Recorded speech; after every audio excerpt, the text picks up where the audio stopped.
തൃശൂർ ചാലക്കുടിയിൽ വീണ്ടും പുലിയെ കണ്ടതായി പരാതി. ചാലക്കുടി സീക്രട്ട് ഹാർട്ട് കോളേജിന്റെ കൃഷിയിടത്തിൽ നിന്നാണ് പുലിയെ കണ്ടതായി പ്രദേശവാസി വെളിപ്പെടുത്തിയത്. വിവരമറിഞ്ഞ വനം വകുപ്പ് സംഘം സ്ഥലത്തെത്തി പരിശോധന നടത്തിയെങ്കിലും പുലിയുടേതെന്ന് സംശയിക്കുന്ന കാൽപ്പാടുകളോ മറ്റോ ഒന്നും തന്നെ കണ്ടെത്താനായില്ല. തന്നെയാണെന്നുള്ള നിഗമനത്തിലാണ്. നല്ല വിഷയമായിരുന്നു, പക്ഷേ ക്യാമറ എടുക്കാൻ പറ്റിയിരുന്നില്ല. അപ്പോഴും മിസ്സായി. 6:20.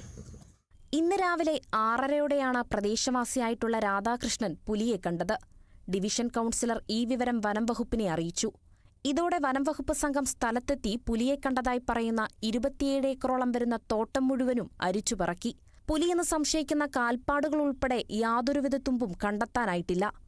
അതേസമയം കഴിഞ്ഞ ദിവസം ചാലക്കുടി കണ്ണമ്പുഴ ഭഗവതി ക്ഷേത്രത്തിന് സമീപത്തെ പറമ്പിൽ പുലിയെ പിടികൂടാൻ കൂട് സ്ഥാപിച്ചിരുന്നു. ഇവിടെ നിന്ന് ഏകദേശം 1 കിലോമീറ്റർ മാറിയാണ് ഇന്ന് പുലിയെ കണ്ടതായി പറയുന്നത്.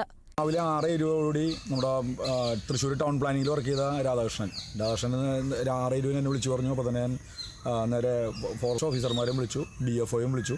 അപ്പോൾ അതിൻ്റെ അടിസ്ഥാനത്തിലൂടെ പരിശോധന നടത്തിയതിൽ നമുക്ക് വ്യക്തമായിട്ടുള്ളൊരു തെളിവ് കിട്ടിയിട്ടില്ല.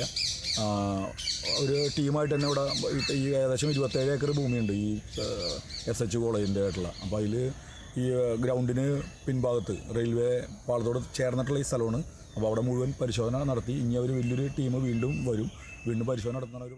ഇക്കഴിഞ്ഞ 24-ന് പുലർച്ചെയാണ് ചാലക്കുടി ടൗണിൽ ബസ് സ്റ്റാൻഡിന് സമീപത്തെ വീട്ടിൽ CCTVയിൽ പുലിയുടെ ദൃശ്യങ്ങൾ പതിഞ്ഞ വിവരം വനംവകുപ്പ് പറയുന്നത്. ഉടൻ ചാലക്കുടി വനംവകുപ്പ് സംഘം സ്ഥലത്തെത്തി പരിശോധന നടത്തി CCTVയിൽ പതിഞ്ഞത് പുലി തന്നെയാണെന്ന് സ്ഥിരീകരിച്ചു. ഇതിനുശേഷം കണ്ണമ്പുഴ ഭഗവതി ക്ഷേത്രത്തിന് സമീപവും പുലിയുടെ കാൽപ്പാടുകൾ കണ്ടെത്തി. ഇതോടെയാണ് ഇവിടെ കൂട് സ്ഥാപിച്ചത്. ഇതിനു തൊട്ടുപിന്നാലെ ഇന്ന് രാവിലെ SH കോളേജിന്റെ കൃഷിയിടത്തിലും പുലിയെ കണ്ടതായി പറയുന്നു.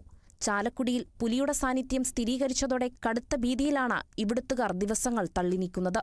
ചാലക്കുടിയിൽ സ്ഥാപിച്ച കൂട്ടിൽ പുലി കുടുങ്ങുമെന്ന പ്രതീക്ഷയിലാണ് പ്രദേശവാസികളും നഗരസഭാ അധികൃതരും. Kerala vision news, Thrissur.